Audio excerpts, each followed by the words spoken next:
Hello, everybody. Welcome back to CubeCon. Andy Mangold here in the booth with Emma Partlow, who Hello. traveled across the ocean here to be with us today at CubeCon. Yep. 4,000 miles away. That's good. It's not the longest someone traveled to be here. My cube now has air miles. Let's put it that way. Yeah, and traveling with your cube, not always the most fun thing. So we're glad you're here. Glad you came out to this event. We are here with our last draft of the day. We are 2 drafts in. This is the 3rd draft of the day. And we are going to be watching Reed Duke, who has basically not lost a match all weekend. He did drop a match by going to do something else. So, took a match loss to go take care of something. Did some magic trivia in one of the panels. Exactly. So that was a loss, technically on the books. But if he's actually sitting at the table, if he shows up, he has not dropped a match all weekend.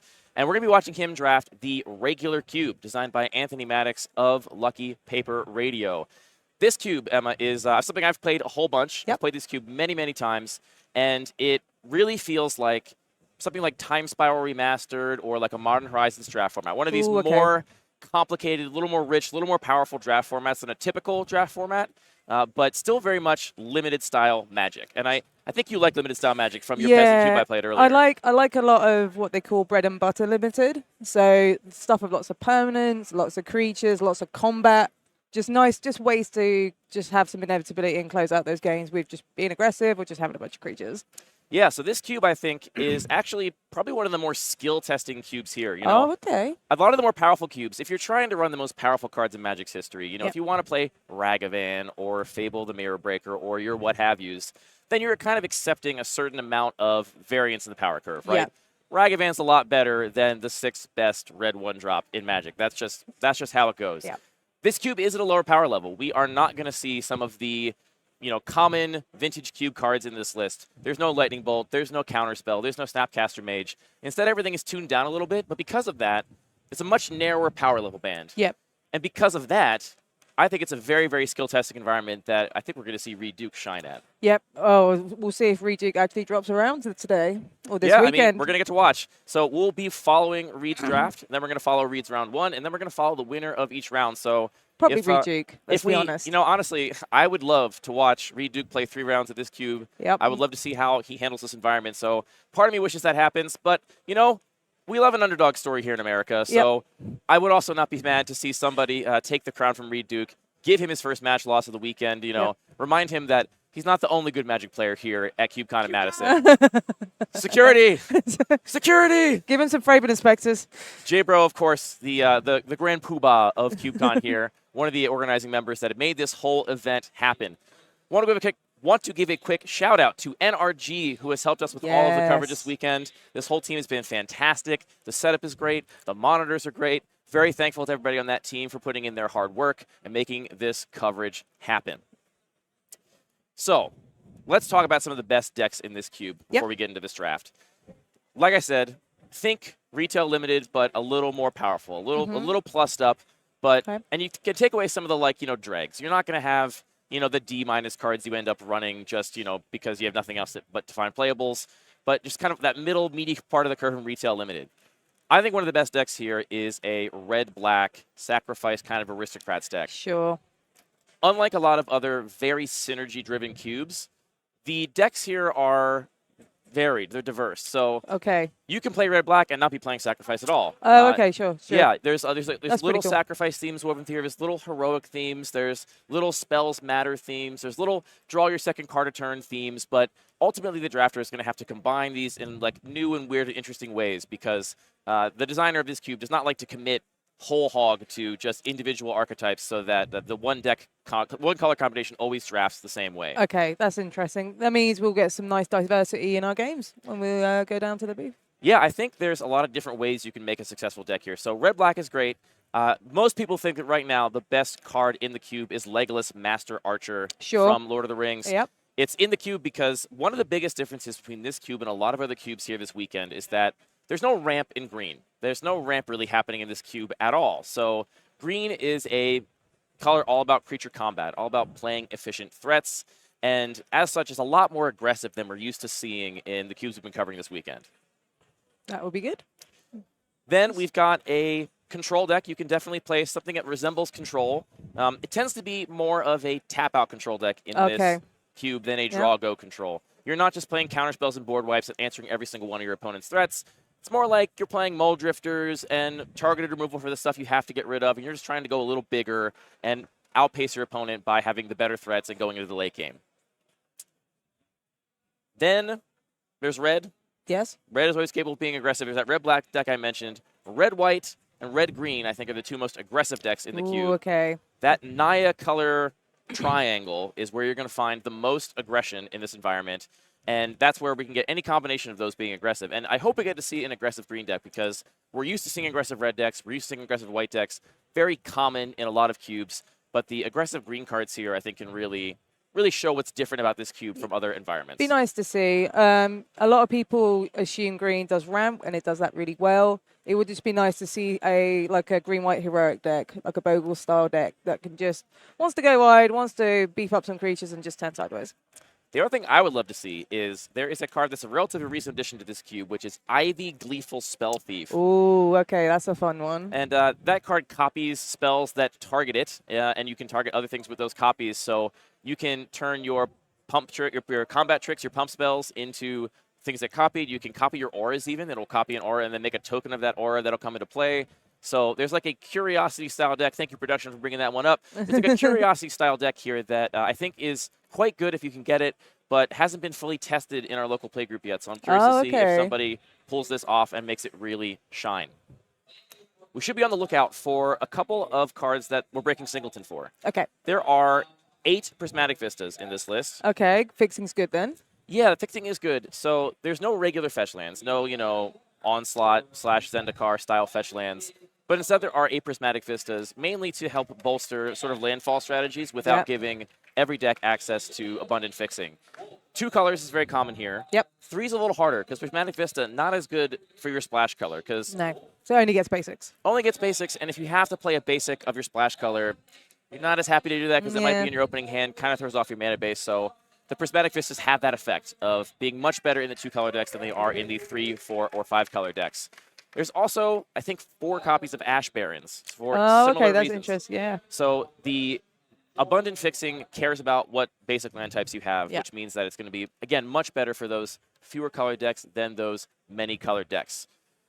I've played this cube a lot. Emma, do you have any questions about it that I can maybe answer for you right or now. answer for our viewers? So, as you played this cube quite a bit, do you have a favorite archetype you like to draft with this cube? I love to play the blue-red Spellslinger deck in this cube. Ooh, okay. And this does have a lot of the cards you might be expecting, your young Yep. pyromancers and whatnot, and just, play counter spells, play burn spells, play things that benefit from you casting a lot of spells. I am like give me a 40-card deck with 6 cantrips, and I'm happy. Yep.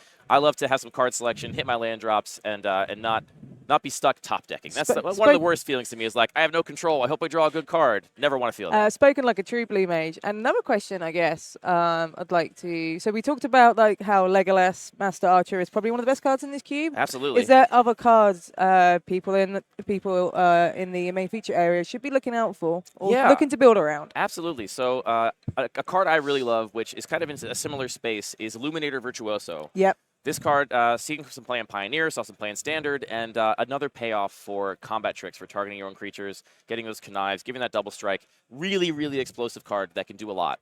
A card that often goes underappreciated here is Untethered Express. Oh, Pain Train. The Pain Train. A lot of the removal in this cube is for smaller creatures because the curve is lower. Yeah. It's not that the curve is lower in the sense that it's a really fast cube. We're not going to see super fast games. But instead, there's not a lot of 6-drops running around, not a lot of 5-drops running around. So once you get to attack with this thing, turn it into a 5-toughness creature.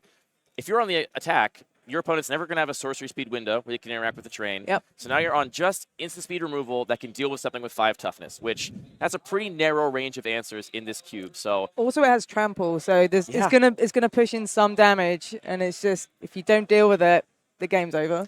And we mentioned that those red-black token generating aristocrat style decks are some of the better things you can be doing, and the train just laughs right in the face of that. Yeah. Go ahead. Throw your goblin tokens on the tracks of this train. That's fine. We are unbothered by that. I'm getting flashbacks from Kaladesh Limited now. Yeah. Another card I love here that I think people maybe don't appreciate the power level of is Saddled Rhymestag. Okay. This is one of those commons or uncommons from Modern Horizons where I think a lot of times sets that aren't in Standard that you don't draft a lot of you don't often realize how powerful some of these commons and uncommons are. But Saddle Rhyme Stag, incredible in a beatdown deck. Enough of our blabbering, though. We are going down to the table, looking over Reed Duke's shoulder as we are drafting the regular cube. There may be some readers here for Reed, I will say. Yeah. Because, again, these cards are not complicated for the most part, but they are a lot of cards here that you will not see in typical powerful cubes. He should be prepared after doing the Live the Dream Cube on Thursday, because that has a lot of cards that aren't, you know, they're from supplemental sets and they're very, like, commander-focused cards. All right, looks like Reed has pulled Quick Study and launched the fleet to the front here, maybe considering one of those two. Quick Study, just an instant speed divination, a great addition to this cube. Grateful Apparition here, also pulled to the front. This is a great example, the Grateful Apparition. So there is not a deck that is all about +1/+1 counters in this cube. Okay. That proliferate rather on the Graceful Apparition is a sometimes treat, right? You'll have a couple things you can maybe make a little better with it, but you are not going to be able to draft an all-out +1/+1 counters deck in this environment. What would you take here?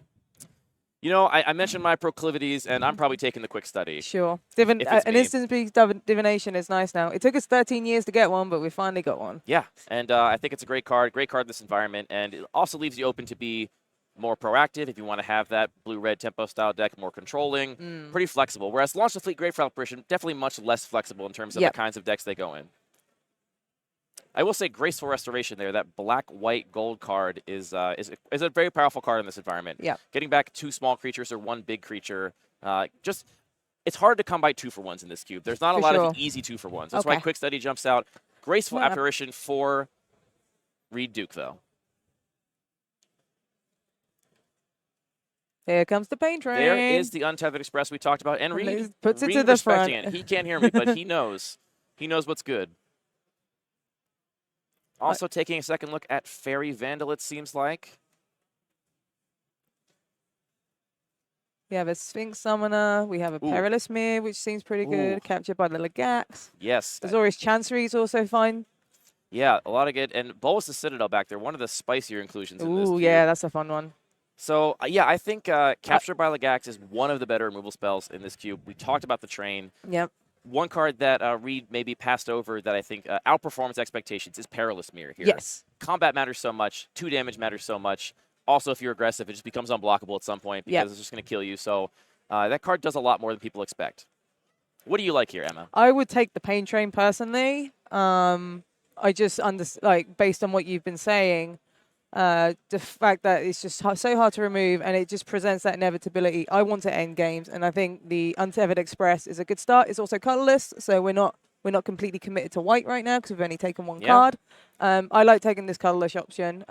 It also has +1/+1 counters, and we just have a Graceful Apparition, so we already got a little synergy going on. Also, the flip side, the card's great. I don't want to die to it in this pod either. True. Nothing more embarrassing than getting run over by a train. Looter El Core pulled to the front here, along with Gutter Snipe, Planar Outburst. The board wipes in this environment start at 5 mana. There's nothing under 5 mana that can wipe the board. Fairy Guide Mother, perhaps Reed looking to be an aggressive white deck based on the cards that seem to be being pulled to the front of the pack. There's a Flesh Taker. Tide Hollow Scholar is a nice one as well. We're not committed to our second color. We're not even committed to our first color yet. But there is some nice options in white here. Definitely a fork in the road here, right? Yes. Taking the Planar Outburst sends you down one path. Taking the Fairy Guide Mother or the Flesh Taker or the Tide Hollow Scholar sends you down a very different path. Yeah. Even though they're both in the same color. And it looks like Reed perhaps looking to be more controlling. Also, Planar Outburst does not destroy the Untethered Express because it's a vehicle. So you can just keep that back and then just play something in crew and just keep dealing damage. Hopeful Initiate's really nice here because we have some loose counters theme right now. Reading Depose Deploy. One of these split cards that doesn't see as much love. One of the only uncards, I think the only uncard in the cube, Earl of Squirrel, a pet card of the designer. Not particularly good in my personal opinion. Don't think we'll see Reed being drawn in by that here. I do like this Hopeful Initiate. I know we have like some loose counters. Untethered Express also makes counters, so we can remove those to deal with any artifacts and enchantments. And it is, in fact, Hopeful Initiate for Reed Duke. One thing people don't realize with Hopeful Initiate is that you can remove counters from any of your creatures, not just Hopeful Initiate itself. Absolutely. I've seen that crop up before.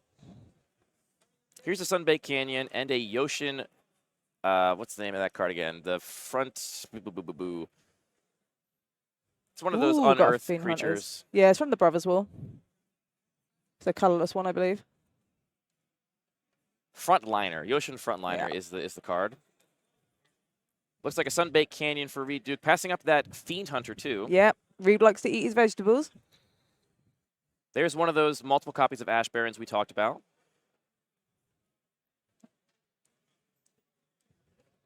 Taking a good read of Flare Husk here, a card that definitely does work. Here's a card that you would like to pick, I imagine, in Sprite Dragon. Yeah, if I saw a Sprite Dragon this late, there'd be no stopping me from playing blue-red. Yeah. And then Audric's Outrider also pulled to the front. Or do we take a fixing land? What do you like here, Emma? I like the Ash Barons. I'm someone that likes to eat their vegetables. We're not pivoted into red, but Sunbaked Canyon is just great in like a mono white deck anyway. I like the Audric Audric Outrider here. Looks like the Battlefield Forge, the red-white fixing land here for Reed Duke. So definitely leaning aggressive. And I'm not sure how much or if at all, if Reed's looked at this list before. I heard murmurs that Reed was not bothering to look at lists, just going to kind of go in blind and see. That's pretty impressive considering Reed is 17-1 this weekend. Yeah, I mean, when you're that good, I guess you don't have to do your homework. No. Arcbound, a prototype, and Feet of Resistance pulled to the front here. Reckless Rage is also quite nice as well. If you've got all these counters coming around, 2 damage to your creature is nothing in comparison, and dealing 4 damage is quite nice. That's a card that always impresses me in this cube. Yeah. You know, sometimes it's just instant speed bone shards. You're like, okay, fine, I'll kill my creature, but I get to kill your big thing. That's what matters. It's also really nice in the heroic decks as well. Fantastic in the heroic decks, and a lot of times you just have a 3-toughness creature, and you're like, well, fine, this is just a free, instant speed flame slash, basically.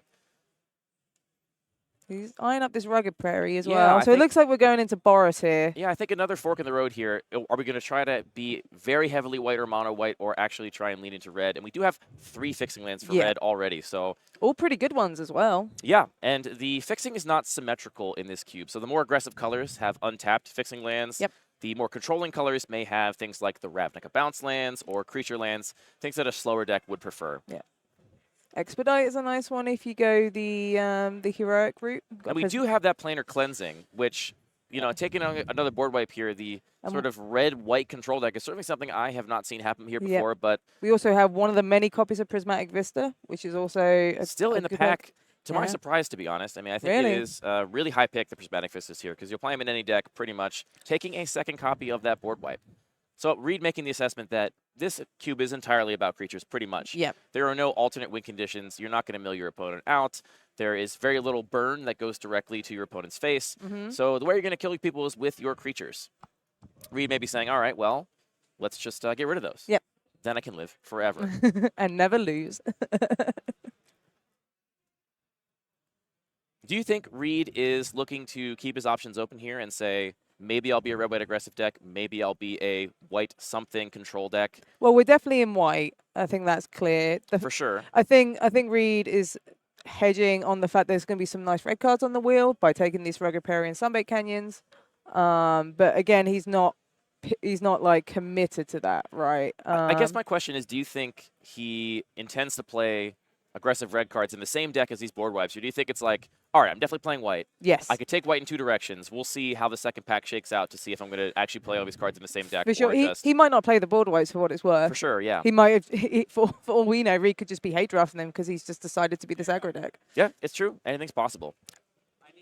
I think the best board wipe in this cube is by invitation only. Sure, yes, that's a good one. That one has a really so unique... launched the fleet, still in the pack. Yeah, so I will say, I think if no one is touching the sort of aggressive heroic deck, then it can be the best deck at the table, and by a big margin. Yeah. It's the kind of deck that you need people to be competing over. Otherwise, you just get fed all the perfect pieces for it. And Captured is by back. Legax is still here.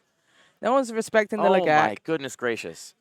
With all this red-white fixing, too, not that hard to imagine Reed ending up in a sort of Naya aggressive deck. Maybe like a Boros, like splashing a green, maybe? Yeah, I didn't mention it earlier because I'd much rather watch Reed Duke draft than hear my thoughts on what I should take. Yeah. But the Capture by Legax would have been my pick after the Grateful Apparition. You know, both the Train and the Capture by Legax work really well with the Proliferate. Oh, we're taking the Gruul card. Yeah, that is the split Gruul card that can either deal damage to a flyer or make a beast. I will pull up that name for us real quick here. Looks like Reed also took the Fairy Guide Mother.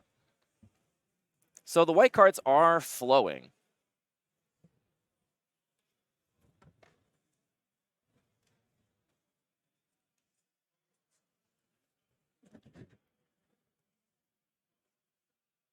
Just waiting for our next pack here. We're definitely in white, and we're probably playing some heroic deck. Yeah, I There's just a lot of believe good that things around. was Thrash Threat that we saw Reed Duke take. It looks very similar to Collision Colossus, both of which are in the cube. So Yeah. definitely one of the two. I believe it was Thrash Threat. Boone Satyr still in the pack. Do love me a Boonsay. Bushwhack's also really nice. Not that we're going to be playing green, but it's a card worth noting. Yeah, it seems like we're not playing green after not taking that capture by Yeah. Legax. I think Reed is off it, not interested in those cards. Though, you know, being a good spike he is, still reading them all and considering them carefully. A lot of green cards going around as well. Yeah, like I said, I think if the players in this cube maybe don't know how the design principles behind this cube, it's very easy to not really understand what green is supposed to do. Yeah. Because you're expecting to see mana dorks or something. You're expecting to see 5, 6, 7 drops. They're just not here. Yeah. Here you're looking at really good 2 and 3 drops. Sylvan Advocate, Saddle Rhyme Stag, stuff like that. That's what green's all about. So a lot of green cards going around. All the fight spells wheeling. Somebody could have, was that a last pick white card? Yeah. Was that the Arcbound prototype? That was, yes. That seems like a great pickup for Reed Duke here. So we're definitely in white. We have a bunch of board wipes, and we do have It was, in fact, the Arcbound prototype. So really great late pickup here for Reed Duke. We're not married to these green cards, but they can see play. It was, in fact, Thrash Threat. Thank you, Reed, for so graciously and clearly fanning out your cards. Reed, no stranger to playing on coverage, being a featured drafter. How do you feel about this start, Emma? I think it's a pretty good start. It's wild to me that the launch of the fleet wheeled around. I think that's a really good sign that Reed is the white drafter at this table. I would be very surprised if anybody else thought they were doing anything in the heroic vein. Right, this is it. It would be good to get some red cards maybe if we're married to these land choices. Yeah, we didn't see a lot of good red in this pack. But Reckless Rage was the only one that came to mind. That didn't wheel, unfortunately. Right, but that could mean that in this second pack, going the opposite direction, you know, the people we were passing to also didn't see any red in those packs because we were passing the packs to them. Yeah. So we could get fed a little bit of red in this second pack here, depending on how our players to the left have shaken out. I cannot wait to see if Reed builds this sort of creature-based, white, somewhat aggressive deck and main decks one or more board wipes. Yep. Which there's plenty of arguments to do that, but it'd be an interesting angle to take on this deck, and I'm really excited to see what happens. Oh, we have a Swift Spear. On to pack 2 we go. Now going through quite a bit faster. Got a Rimrock Knight, we've got a Monastery Swift Spear. We also have a Dragon's Rage Channeler. We're not kind of the Spells Matters deck. There's a lot of blue in this pack as well. There is also just a Ginger Brute, which Ginger Brute is also being pulled fine. to the front here, this is just a good, colorless, aggressive threat. It does also wear those auras pretty well, giving it pseudo haste as well. Big round of applause going up in the venue right now for our staff, for all of our judges that have done such a great job this weekend running this event. Judging cubes is not that easy. There's a lot of weird rulings and intricate nuances. So good job on the judges this weekend for keeping everything going. Now maybe reconsidering some green cards. Amara, Soul of the Accord, and Hero of Lena Tower pulled to the front here. Hero of Lena Tower being a clear payoff for a heroic style deck. Amara, more of a sort of good stuff, you know, creature. Makes tokens when it's tapped. Really cool with the train, for what it's worth. Yeah, it's really good with crew. Which there's not a ton of vehicles running around, right? Again, there's not a vehicles theme here, so there's a vehicle here or there. You got the train, and Amara's a really good train conductor. We are learning tonight. Really sad to pass up on. Really sad, I would say, to not be the best deck to take advantage of this Dragon Rage Channeler or Monastery Swift Spear. There's some really nice red payoffs for that aggressive, even that Spells Matter style deck. We had the Sprite Dragon in the previous pack as well. Yeah, I'm not going to say that me and this league would have a perfect deck, but, you know, of course not. Yeah, so still considering it nonetheless, I mean, there comes a point where you have to decide which color you're going to be in, right? It seems like Reed is really in a tank about this and going with the Dragon's Rage Channeler. I like this pick. I think it's a good pick. We didn't take the green cards before. We have no fixing for green. We have kind of some free fixing for white. And I think what Reed might be responding to is the idea that That Portable Hole's nice here. Portable Hole is going to be a great pickup if we Yeah. pick up that card. Is that Dragon's Rage Channeler is absolutely not going to be maximized the way it is in a more powerful cube. Yeah. But that's okay. Yeah. Everything here is scaled down a little bit. So Fortunately, there's no red cards in this pack, but this Portable Hole is a really nice pickup. yeah, I love Portable Hole here. We also have some green-white fixing lands if we do want to. I mean, reading the signals on the last pack saying green is open. Yeah. And, you know, every pick you take is also a hedge against your future picks. So if green remains open in these next 2 packs, then taking a Stirring Wildwood here could really pay off dividends for Reed. Looks like Reed went for the Portable Hole. It's nice. I like that pick. Nice clean removal. It also triggers Dragon's Rage Channeler here as well. Our white cards are going to be Law Rune Enforcer out of this pack. Precinct Captain's a nice one. One of the luxuries that Anthony, the designer of this cube, has is when you play at a lower power level, you can be more precise about where you put your power. Yeah. And a card like Precinct Captain is well above the curve for what 2-drops can do in this cube because it costs exactly white. Yes. And you have to be really committed to white to play that on turn 2. And he's gone for it. I mean, Reed is nothing in this draft if not committed to white. Yeah. There hasn't been a lot of red in these packs, so maybe he's seen the signals. Yeah, and I do think red is one of the best colors in the cube because so much of its removal is so flexible and can play multiple roles. A lot of really good cards. Heroic Reinforcement's a really nice one here.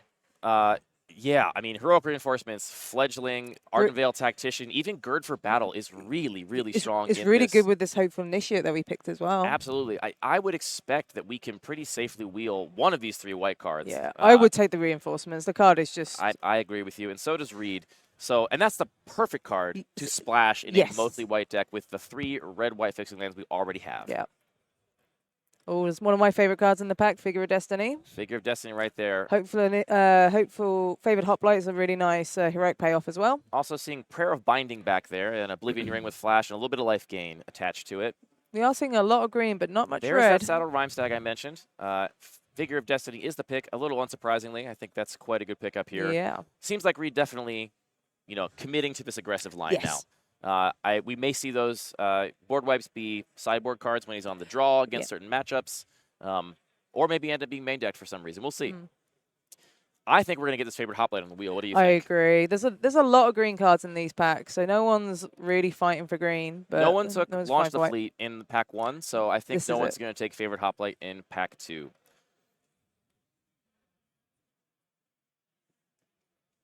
Heartfire pulled to the front. Survivor of Corliss, another 1-drop, perhaps. Oh, Emma, it's your favorite. It's my favorite card. We've got to take Fraven Inspector. Fraven Inspector, and that's the pick immediately. Didn't even really take a second look at Oblivion Ring, Prismatic Vista. He's got good taste. What right can I say? Just, immediate pickup for Fraven Inspector, showing his great taste in class. A great pickup for this deck, too. Yes. Like I said, 2-for-1s are hard to come by here. And Thraben Inspector, albeit a little slow. I'm not insulting Thraben Inspector. No, of course. It is a little slow, though, you know, but it is going to be a 1/2 and a card for 1 card's worth of investment. So that is a 2-for-1, and they're a little hard to come by in this environment. You got to work for them mostly. Also, Reed just wants to establish a really low curve. He wants just to go 1, 2, 3, Heroic Reinforcements pop. Yes. And so far, the deck is looking quite good, I dare say. I've heard that Reed has been drafting a lot of aggro this weekend. Yes, I heard that too. I think a lot of cube designers, or rather a lot of cube players, maybe like to do the more complicated, tricky stuff. And if you show up and you want to win, sometimes you maybe just got draft aggro. Like Reed played my cube yesterday. He played it twice, but once extra by accident. And the second draft that he did was just like a mono red aggro deck because he just values that, you know, aggro is also really good. I imagine there are people thinking, yeah, Reed's just going to force Jund every time and force the most mid-range of decks, which hasn't been the case here. Yeah. Players taking their time here, making the right picks out of these packs, which you'll love to see. Yeah. I cannot overemphasize how thrilled I am to get to watch Reed Duke draft this cube, right? which I have played probably over 100 times, and see how my evaluations differ from Reed's. Weaponize the Monsters, a card that always impresses me in this cube. I think a lot of people look at it and say, well, this is just Goblin Bombardment at home. Yes. Why would I want Goblin Bombardment at home? And the reality in this cube is that the sort of combo potential of Goblin Bombardment doesn't exist here. You're not going to make 7 tokens in a turn and just immediately kill your opponent. Yep. It's a much more sort of slow, value-oriented thing, and that being 2 damage instead of 1 damage, I think is well worth the investment of 2 mana. It's a nice way to protect yourself from any removal, so you can just punish the opponent in the process. Swift Blade Vindicator Ooh, here. Virtuoso. And Virtuoso. Oh, this pack is Two of the best cards for the Heroic deck. Which one do you take here? I think I take the Virtuoso. I think I do too. I mean, you're way more likely to wheel the Vindicator, This right? is it, right? I mean, you got to be exactly red-white and still care about it. How many cards are left in this pack? 1, 2, 3, 4, 5, 6. We're going to get 1 card on the wheel? Yeah. 2 cards on the wheel? I think we are definitely in white, and Virtuoso is just so important for what we need to do. It is not out of the question to get that back. There's a couple good cards still in this pack here. Yeah. I think maybe the one problem might be that no one's taking green cards. So yeah. that may be the reason we have no chance of getting that Vindicator back, but we will definitely be happy with the Virtuoso. Is a very good pick here. What a great card. Doesn't this deck look nice? I mean, isn't it lovely? I do love an aggro deck. Me too. You know, we're the same in that sense. You're preaching my choir. I'm a big fan of lunch, you see. Great curve from Reed here. And you got this pain train at the top end as well, along with this heroic reinforcements. For sure. And we got such great fixing in pack 1. None really coming in pack 2. We passed 1 Prismatic Vista. I think we passed the second one as well. So, Reed doesn't need it because he got this Inspiring Vantage, which is also great for the aggro deck. Emerge Unscathed. Clarion Spirit is a really nice one. I love Clarion Spirit with a curve like this. I love Clarion Spirit too. I think Reed is going to have no problems double spelling. And once again, plays really well with that heroic reinforcements that we drafted. It sure does. So, Clarion Spirit is the pick. Looking through the rest of the pack. Hopefully get this. I think there's only Vantage on the wheel, maybe. I think the most likely thing we can get on the wheel there is maybe that Emerged Unscathed. Yes. I don't think that's going to be very appealing for most players. And there were a couple white cards floating around there, so we may get that as the last card in this pack.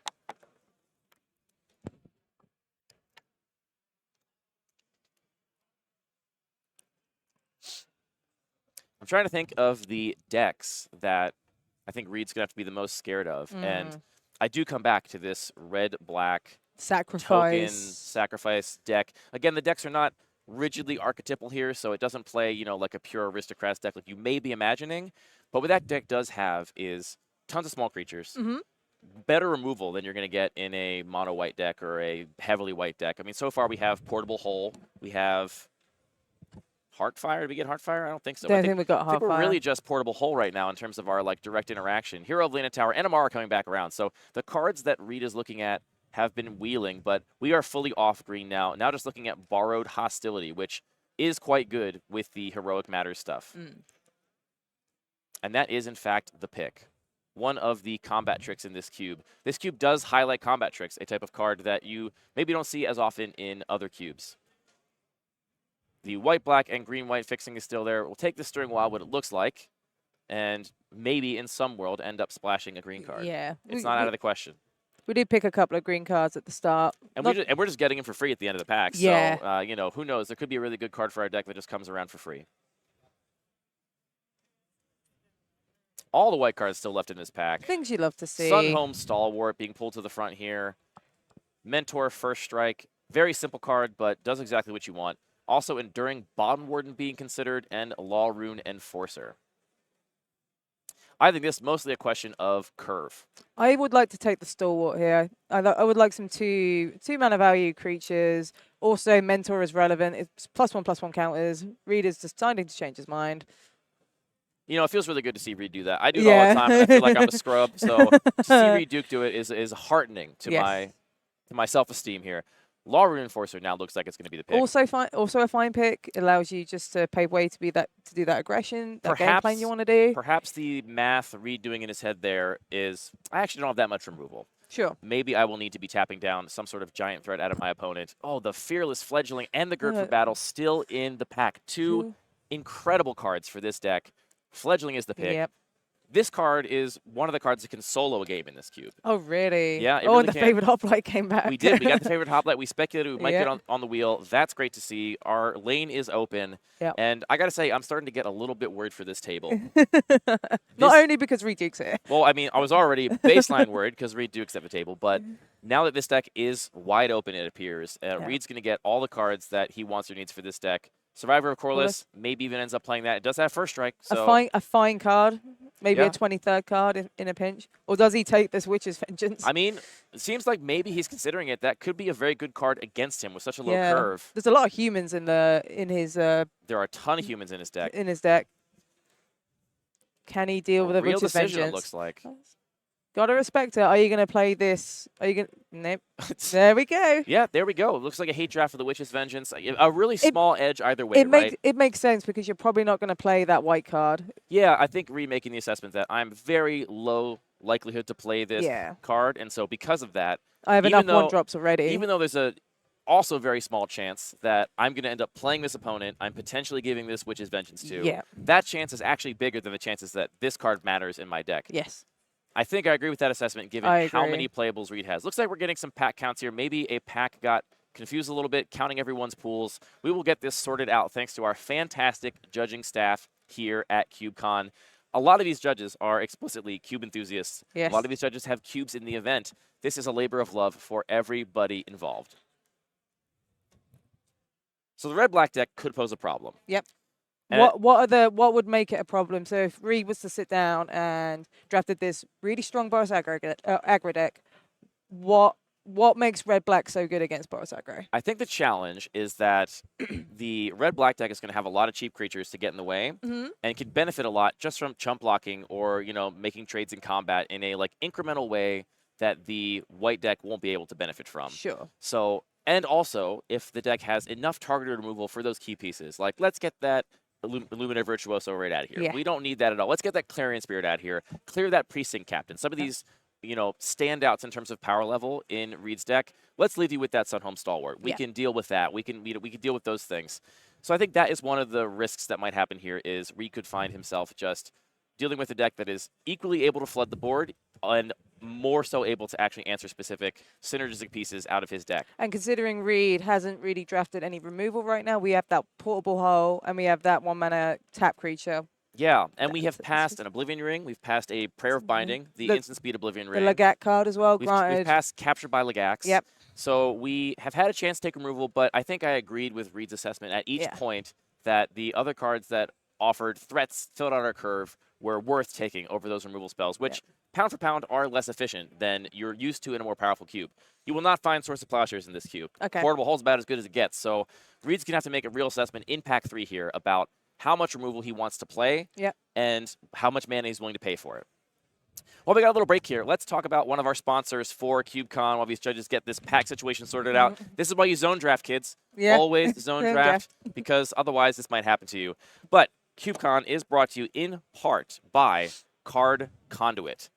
I have so many Magic cards in boxes at home that I am doing absolutely nothing with. Yep. They are merely taking up space, and they are providing me absolutely no value. What I should absolutely do is go home, go to cardconduit.com, and send them these unsorted boxes of Magic cards, because what they do is go through your unsorted bulk for you, find the best prices from their network of major retailers, and then sell your cards off. You get cash, you get credit, do whatever you want, turn those into more Magic cards even. Yep. We're not even saying, make your collection smaller. Just concentrate it in ways that Eventually it will be small enough that you won't have piles of Magic cards. Yeah, I mean, I am very lucky to have some, of the chase cards I've always wanted for my collection in my cube, and how I got them. Every single one of them was trading in all of my draft, chaff from 6 months or a year's worth for store credit. Because it can really sting to, shell out 3 figures, maybe more sometimes. 4. I'm not going to talk about my full peasant cube. Yeah, sometimes it can sting a little bit, but you know what doesn't sting? Saying, well, I have all these cards I don't really care about. Let's just, oh, no. Okay. Oh, my goodness gracious. We have just gotten word from production that the problem is that someone accidentally picked up a third pack from production. You going to come explain what's going on here? Yes, please. Yes. Absolutely. Please do. So that's your headset right there. If you can put it on, please. Big thank you to our judging staff. Thank you for the help, and we love to hear what's going on over there. Hello. Hello, hello. Welcome to the booth. I've never been in a booth. So it looks like somebody picked up their third pack and started drafting at some point. Basically, like a Lore Seeker, adding the extra pack in. Yeah. Okay. And it must have happened early, too, because we didn't see a larger pack floating around until the very end of the draft when someone must have noticed there was a couple extra cards. Yeah, they're passing 2 and then 2 again. Yeah. Basically. Okay. So we have the options of completely restarting the draft and making everyone redraft entirely.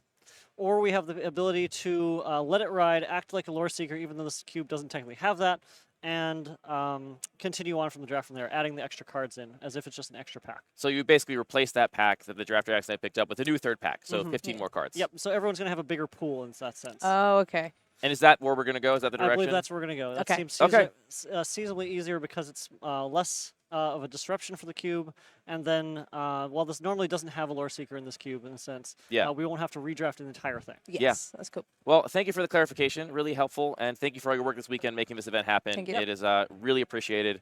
So we're going to get a few extra cards. Everyone's deck is going to be, what, I guess 1/24th better because we're going to get an extra pack. So Pretty much. we're looking at an even more powerful Yeah. draft of the regular cube Thank you here. very much. Thank you so much for explaining that and for all your hard work. Got it. All right, so they're gonna get that squared away over there at the table, and I gotta just say again, this is why you zone draft, Yeah. right? And like, I'm glad they went with that resolution because it would have been really sad to not see that Boros deck that Reed is Well, it's funny drafting. you say that. My heart did jump a little bit. I'm like, Yeah. ooh, I get to watch Reed draft a second deck on the regular cube. Maybe we'll see something totally different. But no, I think it's best, obviously, for our players, for Yes. you at home on coverage, that we don't waste everyone's time and just ignore what just happened for the last 30 minutes. Yeah. So we're gonna get restarted over there, and we'll pick up that draft when we can. One of my favorite things to do to prevent this from happening: put your phone on top of your undrafted packs. And this is a unique problem to Cube, right? Because when you're doing booster draft, your booster's sealed. You're not going to accidentally open another booster in the middle of the draft.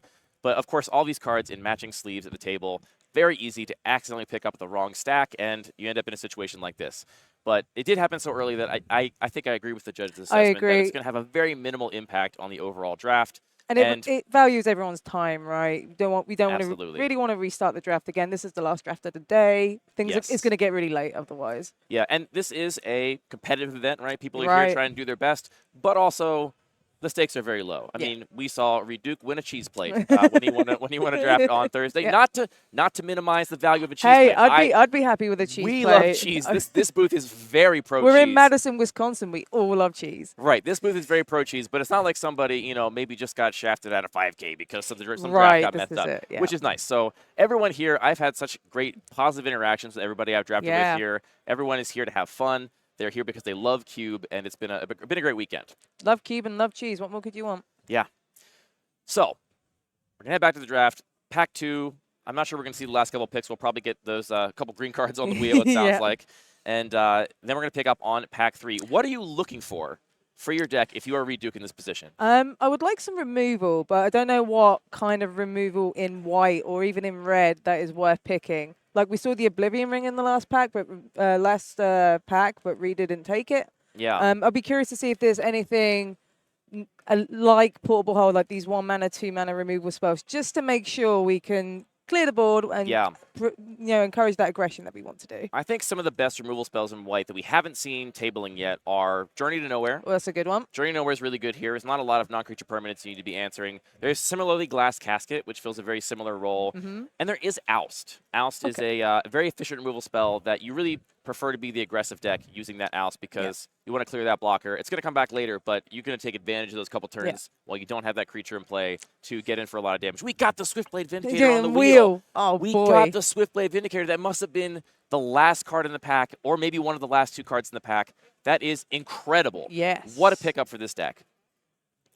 I got to say, I think what I would like to see most, frankly, is actually some more combat tricks. Okay, I mean, sure. We do have a lot of things that benefit from being targeted, and the combat tricks actually work really nicely with Dragon's Rage Channeler. You're going to get a little bit of card selection, get to churn through your deck a little bit, but I want ways to make that Illuminated Virtuoso, that Swiftblade Vindicator, as good as they possibly can be. What are some of the best combat tricks in this cube, or in red at least? That's a really good question.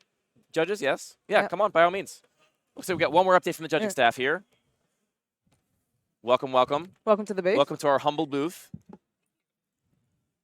So we had the players actually suggest a third option, which interesting. Which was to not add an extra pack. The player's concern was the player who got the extra pack would get 4 first picks, which is obviously a big advantage. That's true. This is a bit of an unorthodox deviation. We were going with it because the players asked for it, and they all agree that they think that would be better. Okay. Fantastic.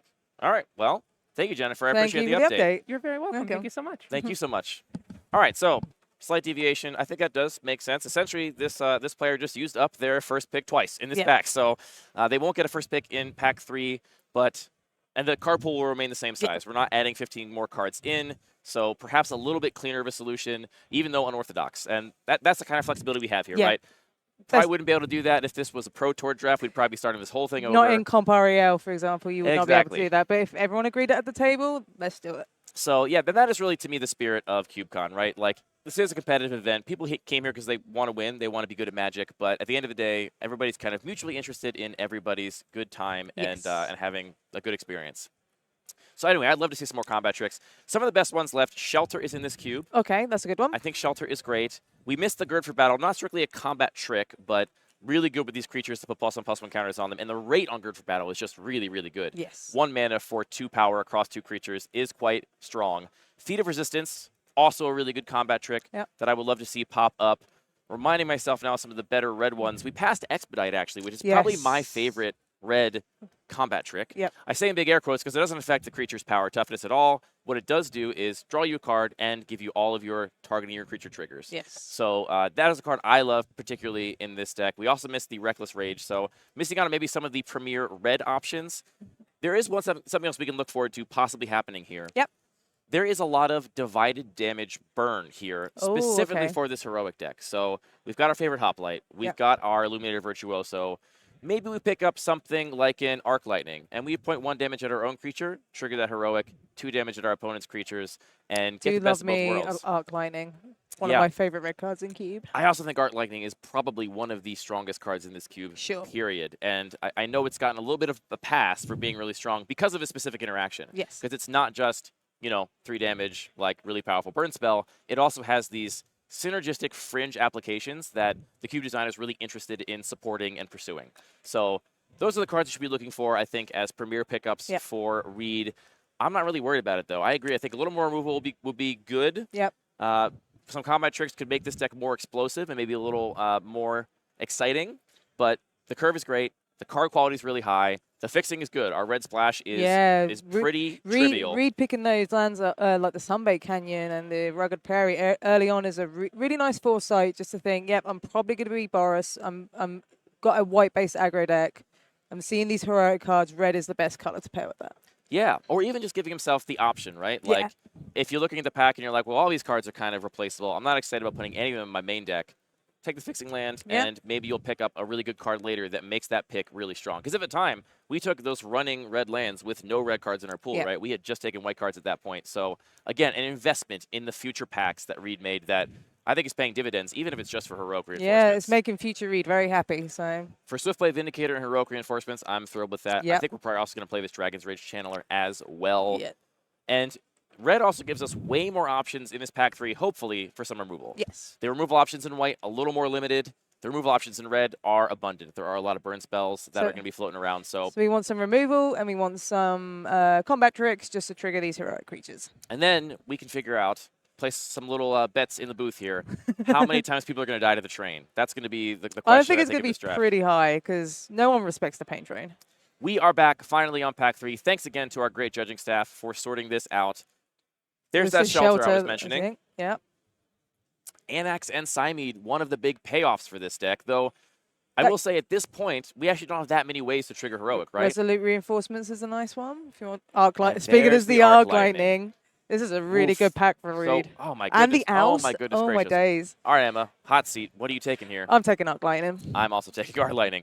I think we're going to wheel that Anax and Psymead. I think that's easy. There is so many cards in this pack that Reed can just wheel.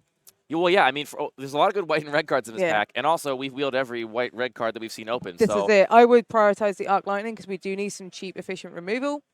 And as you say, Arc Lightning is one of the best removal spells in this cube for if you're in red. Yeah, so I'm personally on the Arc Lightning. I think we're guaranteed to wheel a really, really good white card and probably the Anax and Psymead if we want it. Reed has been wheeling the multicolored Boros cards and the white cards. We haven't seen much on the wheel on the red cards, so I would probably prioritize there's absolutely no way this Arc Lightning is tabling. I would bet my mortgage on it. Looks like Reed does not agree. Anax and Psymead it is. That is one of Reed's first 3-drop threats, so perhaps a curve consideration. Perhaps Reed just not that worried about what his opponents are going to be doing. Maybe he just wants some deads early on. Yeah, I mean, if you plan on going under everybody, then the removal is a little less important. definitely in the tank here, taking these picks very seriously. Wait, I know Reed wants to win this event. yeah, he's very serious about winning this event. He was much more serious about winning the cheese. Of course, sure. Because it's cheese. Why wouldn't you? But no, he's here to win, and the 17-1 result from this weekend so far clearly means that. And here we see Integrity Intervention, which is a really good combat trick here with a Lightning Helix attached to the other side, albeit for 4 mana, but still. We also see a Bomat Courier, one of the premier 1-drops for the red deck, and also a great splash. You don't have to have your red on turn 1. You just got to get it at some point later on. Also, this shock is quite nice. The shock is fantastic. I mean, and based on the cards we've wheeled from previous packs, I think we can expect to wheel quite a bit from this pack as well. So I feel like we're going to see, and honestly, I think Reed is making the same assessment and saying, I'm going to wheel a guaranteed banger out of this pack. I'm going to be flush with playables. So I'm going to eat my vegetables. Let me take another fixing land to make my deck even easier to hit my colors on time and on schedule. That brings us to 4 untapped red-white fixing duels, which is a great number. Really good number for a deck like this.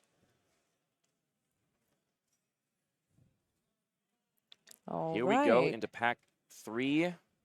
Lots of green cards and a Bloodbraid Elf. Bloodbraid Elf. A lot of green cards in this pack. Bloodbraid Elf, one of the power outliers here for sure. Core Skyfisher pulled to the front as the lone white card in the pack. Skyfisher looks like Shuffler Bug. Yep. Skyfisher is quite nice with Fraven Inspector because you can always bounce back the clue token if you want like a turn 2 play. And it is going to be Fraven Inspector for. It also has flying, which is relevant as well. Nice bit of invasion. A really cool card, I think, in that you can do what you described just now. Phalanx later here, one of the payoffs for the white deck. Also, Elspeth's Smite is the white card we have there. Ephemerate, Ancestral Blade, lots of options in white in this pack. What was I just saying? It's completely escaped me. I got distracted by doing my play-by-play job, and my beautiful, hilarious, charming anecdote is gone. Phalanx is a really nice pick here. Yeah, that's a really high pick. I mean, we again see Reed prioritizing threats over removal at every turn. I'm really enjoying this Feros blocker heroic deck that Reed seems to be drafting. Yeah, and Reed is turning down. Ooh, Glass Casket's a nice one here. And also Valorous Stance. I actually think not very likely to be used as a removal spell here, much more likely to be a protection spell. Not a ton of threats are going to have 4 power or greater, 4 toughness or greater, my mistake. For the most part, in this pack, though, Reed has been prioritizing even more threats over the removal available. We're passing Arc Lightning for Anax and Cymede. We're passing Elspeth's Smite for Phalanx Leader. We're passing the Shock as well. Yep, past the Shock. So it's not as though Reed hasn't had a chance. It's that his assessment is that I want to be threat dense, and I don't want to be stuck with removal spells that don't have targets. And instead, I'd rather just be asking the questions and making my opponents have the answer. And there's a very good chance some of these removal spells and combat tricks are going to come back on the wheel. Oh, for sure. Yeah. I think pretty few of the removal spells. I don't think we're going to see Shock, Arc, Lightning, Wheel. I do think we're going to see some of these combat. Danto Vanguard's a really nice one as well. Yeah, if you're planning on just being aggressive, a Danto Vanguard is about as good as it gets in this cube. Also, I think really great with the combat tricks because it's almost impossible to get blown out, right? Your combat trick is going to get to resolve unless they have some sort of instant speed exile, which is extraordinarily rare in this cube. So far, so good for Reed.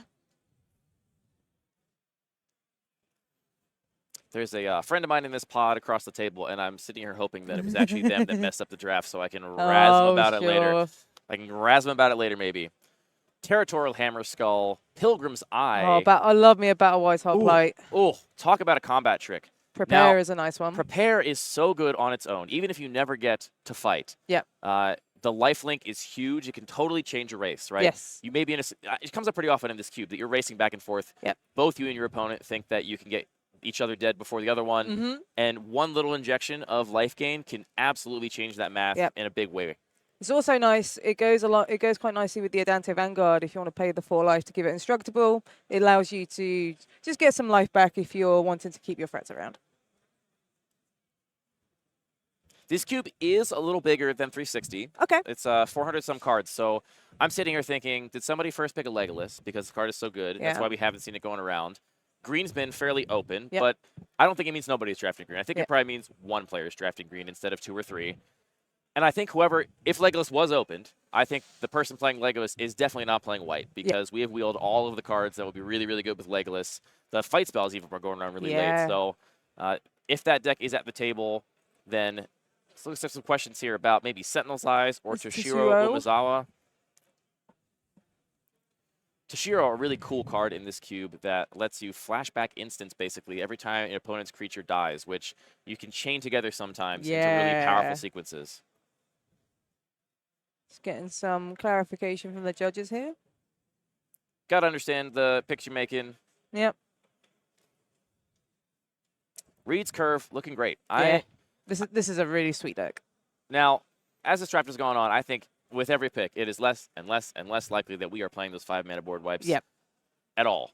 Yes. Out of the sideboard, I'd even be surprised. I think we are wholeheartedly committed to this strategy of just getting our opponent dead as quick as possible. Yeah. Maybe even considering those pickups of board wipes, minor hate drafts. Yeah, I did say that earlier. Yeah. It's just there was nothing to lose by taking those cards. You're either going to play them, and if you don't, you're not going to be blown out to them. We are back to our first pack, which had so much for us and still does. And the shelter and Sentinel's Eyes, Resolute Reinforcements, all there. Now we're taking the combat trick. Yeah.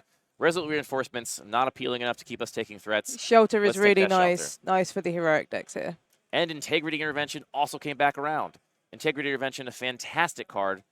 Definitely the pick here, I think. Absolutely. There we go. That is both. That's a combat trick, and it is also removal in the late game. It's also just remove your opponent in the late enough game. If you get him down to 3, you can just hit him with Intervention. It's a nice top deck.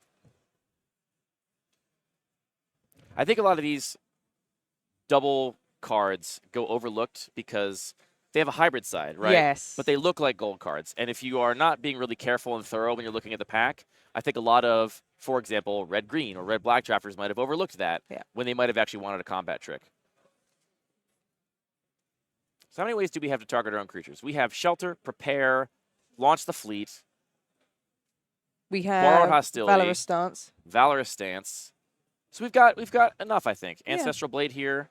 A little curve filler. I feel like Reed's threat density is going to be high enough that maybe that Ancestral Blade not going to be as appealing, although does work really nicely with Swiftblade Vindicator specifically and also Illuminator Virtuoso.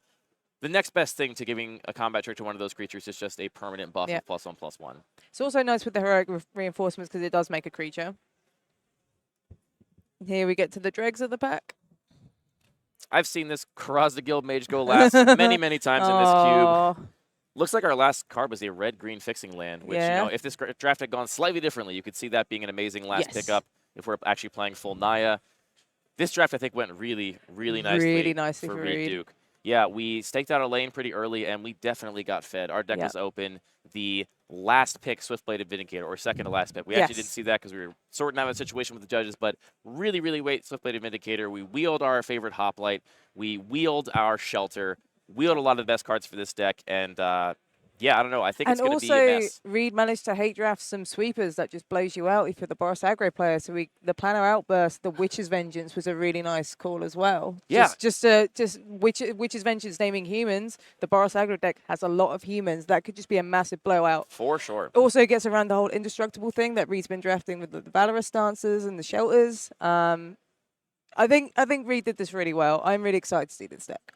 Yeah, you know, if Reed does go the distance and win this draft, I can't wait to get him in the booth so I can ask him. When you took those board wipes early on, were you thinking maybe I will play these board wipes and be a slower deck, or were you mostly thinking this is a hedge against me not wanting to play against these cards? I cannot beat these cards. The best way for me to beat these cards is just to take them so no one else can play them. Yeah, we'll see. So Reed did get 2 of, I believe, the 4 board wipes in the cube. That's impressive. Not counting Witch's Vengeance. If you count that one, then I guess 3 of the 5, rather. By invitation only, still the strongest one, I think, that we didn't see floating around. That card is so good because you can take it in a deck that is even full of creatures, right? Like, I think you absolutely would main deck by invitation only in this deck of Reeds because if you have more creatures than your opponent, it's just like an eliminate the competition style card where you sacrifice your worst stuff, they sacrifice their whole board. If you do happen to be on the draw and just stumble a little bit, you can just sandbag and then just actually have a regular board wipe in your creature deck. You get to free play that, which is really powerful to have that option. Oh, boy. Are you excited about this? I'm very excited. What color deck do you want to see Reed playing against most in round 1? So I'm going to be biased. I would like Reed to 3-0 because it's Reed, let's be honest. We get to talk to him in the booth, and we get to talk to him, and he's drafting a Boros deck. Like, I have to support the Fraven Inspector player, right? That's true. Then the rules. Yeah. I guess Reed would really like to play against these tap-out control decks just because going under them is just going to be really hard for the control player to, establish a board state. But yeah, we'll see what's going on. I'll be interested to see what green decks are at the table. Yes. Because we saw a lot of green cards in the later picks in those drafts. Absolutely, So yeah. I'm curious to see if there is a dedicated green player at the table. I agree that I think the slower decks are maybe going to get smoked by Yes. this aggro deck. If you're planning to go slow, if you took that quick study, good luck to you. I think maybe the problem decks, if they come up, are going to be decks that are also low to the ground, but maybe just a little bigger. And green's exactly where that could come in. Okay. In green, you get your 2-drop 2/3, and there's a lot of things in this deck that cannot attack into a 2/3, and we have very little removal for those kind of cards. Okay, we're looking at some. We are going to get to watch Reed's opponent deck build here. Reed's opponent is on the right side of the screen. You can disregard the left side for now. Maybe we'll get to see that deck later. Right side of the screen here is Seth playing a lot of blue cards, it seems. I'm seeing a ton of blue here. This is just the pool registration photo. After this, we'll see Seth start to lay out their main deck, separate their sideboard from their main deck cards, and see where they landed. Looks like we have a Simic deck of some kind here. Yeah, I feel like, based on what I'm seeing, I feel like Seth was playing blue and then was like, well, I'm getting green cards for free. For so I sure, guess I'm right. going to play these as well. Looks like some fixing for white, too, though not a ton of white We do have a spells. Lumbering Falls, which will be, if Seth decides to go Simic, that will be a nice addition. I see that Earl of Squirrel, and I know that Earl of Squirrel did not wheel. We only saw it once. Okay. Which means that Seth prioritized Earl of Squirrel and maybe is a believer. And I know that Anthony, the cube designer out there, would love nothing more than for Earl of Squirrel to get its moment in the sun as the lone uncard in this cube. I mean, how can you not love Squirrel Link? I know, right? Just the word Squirrel Link is such a delight. So, I'm a little worried about the, for example, counter spells here. I think this can be maybe a little bit too slow. I see an Exclude, for example, a 3-mana counter spell. The Make Disappear is quite nice. That's some nice interaction for the aggro. Absolutely. For Reed's aggro deck. But, the Neutralize, the Exclude, the Scatter to the Winds, these are all 3-mana counter spells that are going to be quite a bit too slow, I think, to really matter in this matchup. You're going to want to be interacting a lot sooner than turn 3, especially if you're on the draw. Yes. So, let's see this deck get laid out. That's Neshin Hornbeetle, Elvish Reclaimer. We've got a Blossoming Defense. Consider Mana War, I believe that's one. You know all these cards as well as I do, and I've played this cube 100 times. Shipwreck Dowser up there on the top end. Wing Crafter. Searing Visions. We've got a Pestamite. The question must be asked, is Ivy in this pool? I didn't see it in the registration. I didn't see it. I saw one gold card, and I believe it's a fight spell. All right, we got Fairy Vandal is here as well. Putting some of those black cards to the side, not playing Applied Biomancy, I believe is that combat trick there. Crawl Harpooner. Harpooner's a really nice one. Ninja of the Deep Hours, really strong card here. Really strong card. Love me a Ninja of the Deep Hours. That is the lone card that almost tempted me to not draft mono red in your cube. Really? I got a somewhat late Ninja, and I was like, maybe I can play blue red like I love to. I think it was ultimately not correct, so I didn't do it, but I did take it because I was speculating on it a little bit. Yep, card sweep. So as this is being laid out, looking kind of like a tempo deck. We have some answers, but we also have some cheap, efficient threats and ones that can actually scale and kind of take over the game. Yep. The Neshin Hornbeetle and the Fairy Vandal are 2-drops that will grow as the game goes on under the right circumstances, which means you can get those down early, then use your 3-mana counter spells, use your Pestimites, use your Mana Wars to clean up the sort of mid-game and hopefully ride these snowballing 2-drops to victory. I did see a Sylvan Advocate in the pool as well, which might be an interesting one to include just because it increases in power and toughness the more lands you have in play. Granted, the Boros deck is looking to kill as quickly as possible. There might be the Ivy. There we go. There is the Ivy, in fact. So this is the deck I was wondering about. Sylvan Advocate, definitely making the main deck right there. It's a very good card. 2/3 Vigilance already is just so good against. And then it becomes, I believe, a 4/5 or a 5/4. Yeah, it gets +2/+2. And that is just going to stonewall a lot of Reed's aggression. Yeah, I mean, even if that other text never matters, a 2/3 Vigilance for 2 is going to really be a headache. Right?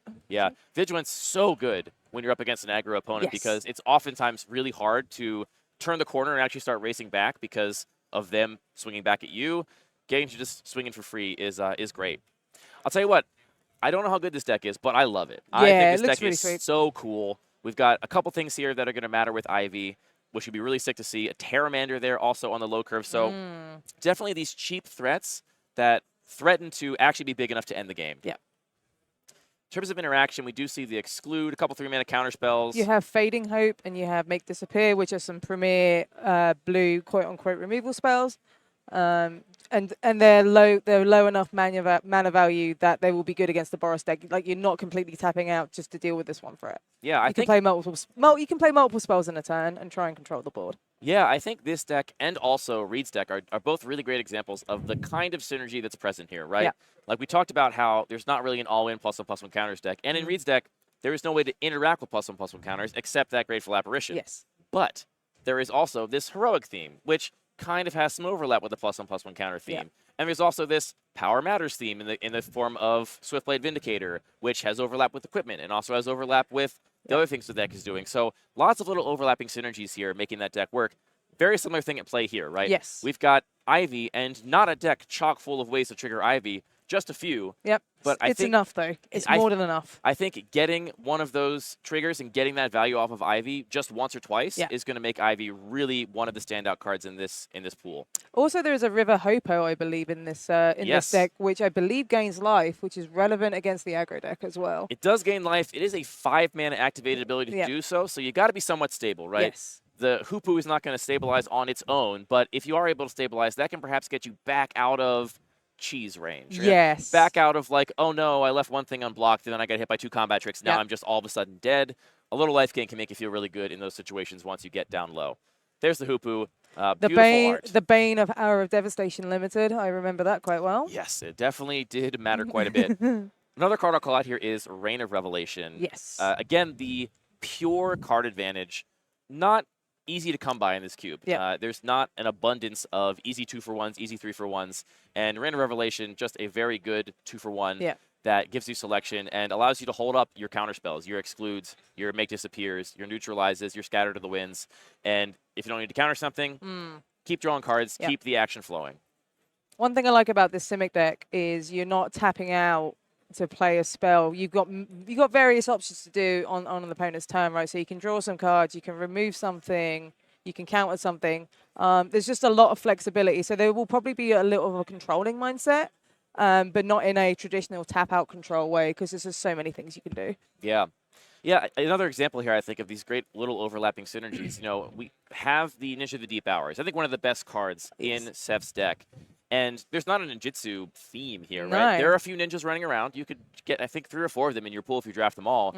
So we don't have a ninjutsu deck, right, with a bunch of cheap creatures at the end of the battlefield abilities and evasion that you then want to re-trigger. But in this pool, we do have Shipwreck Dowser, Manowar, Pestermite, Crawl Harpooner. Yes. All of these creatures have enter the battlefield abilities that may be worth re-triggering with the Ninja of the Deep Hours. So even though we are not a dedicated ninjutsu deck, that sort of sequencing in line is just as likely as a game where we play Ivy and we triggered a couple times with these combat tricks. All overlapping synergies here making this deck tick. I don't envy Seth having to whittle this down to a clean 40 to go up against Reed's Boros aggro deck. Who do you like in this matchup? I think I like Reed a little more. I'd be a little bit worried if Seth being able to stabilize, because Reed is just so good at going under these decks. It'll be interesting to see if Seth is able to create his own board state just to stem this bleeding from the Boros aggro deck and be like, cool, I want to turn the corner. I'm going to start attacking with these Ninja of the Deep Hours, and then I can flash in these Pestimites, tap down your threats, and start to play a controlling game plan, and then just take over the game. Yeah, I think one thing that's of note in this deck is that we don't actually see a bunch of creatures that are bigger than Reed's. Right. Which I think is where the green deck would have an advantage. I mean, I think Sylvan Advocate is honestly the best example of a card that will be a headache for Reed. Yes. Very little removal for it, and that 3 toughness is going to block a huge portion of Reed's decks while still getting to crack back if the board is clear enough. But other than that, Shipwreck Dowser, 3/3 with prowess, pretty good, but, you know, that's up at your 5-mana slot. You don't have a lot of 3s here that are going to stonewall the... Oh, sorry, there's also a Frost Trickster there for the ninjutsu business. One I missed there. And Pilgrim's Eye. Okay, there's plenty of things in ninjutsu, okay? You did it, Seth. Yeah. So, but yeah, I think we actually don't have that like big chunky middle part of the curve, which would give this deck a natural advantage in the matchup. So Seth gonna have to be maybe fighting uphill a little bit. I see the Neshan Hornbeetle, for example, got cut because very few ways to actually go to combat with a creature with 4 power to trigger that Hornbeetle. So if you can't do that, you're just looking at a Grizzly Bear. And unfortunately... Grizzly Bears don't do well against aggro decks. Well, that for sure. And the thing that I'm sad to see, and I think we're all sad to see, no Earl of Squirrel in the main deck. Yeah. So maybe just a dud pack that Seth took that Earl of Squirrel out of. Not trying to go to 6 mana here. Just topping out at 5 with that single Shipwreck Dowser. Yeah. You know, I know this cube well. There's a single card I don't recognize. I'm trying to figure out what it is. That sort of blue card at the top there. I think it might be a recent addition for this Ivy deck. Is that a combat trick or evasive spell of sorts? Looking through the Yeah, I'm list. just having a look. Yeah, I'm sorry. That is a copy of Curiosity. I didn't Oh, recognize cool. the art. Yeah. So Curiosity. Really good with with Ivy as well. So good with Ivy, and going to be really good here because Reed has so little interaction. So Yes. you put that on one of your flyers, on your Fairy Vandal, on your River Hoopu, on your Ivy, on your Pilgrim's Eye. You're just going to get to eat. You're going to draw a bunch of cards and hopefully maybe overwhelm your opponent. So, yeah, I didn't recognize the art on that Curiosity, but that is what that is, and that is, I think, a key card in this matchup, especially if we have Ivy online. I can't wait to see these games play out. Same. It's It's gonna be really super, fun. super interesting. Sounds like both players have drafted really well. Like, obviously, we saw Reed's draft and how Reed drafted this really sweet Boros aggro deck, but this Simic tempo-y mid-range deck also looks pretty fun. Yeah. It can also hold its own. One last thing I'll call out here. We talked about how good the Pain Train is, Untethered Express. How many answers do we have to Untethered Express in this deck?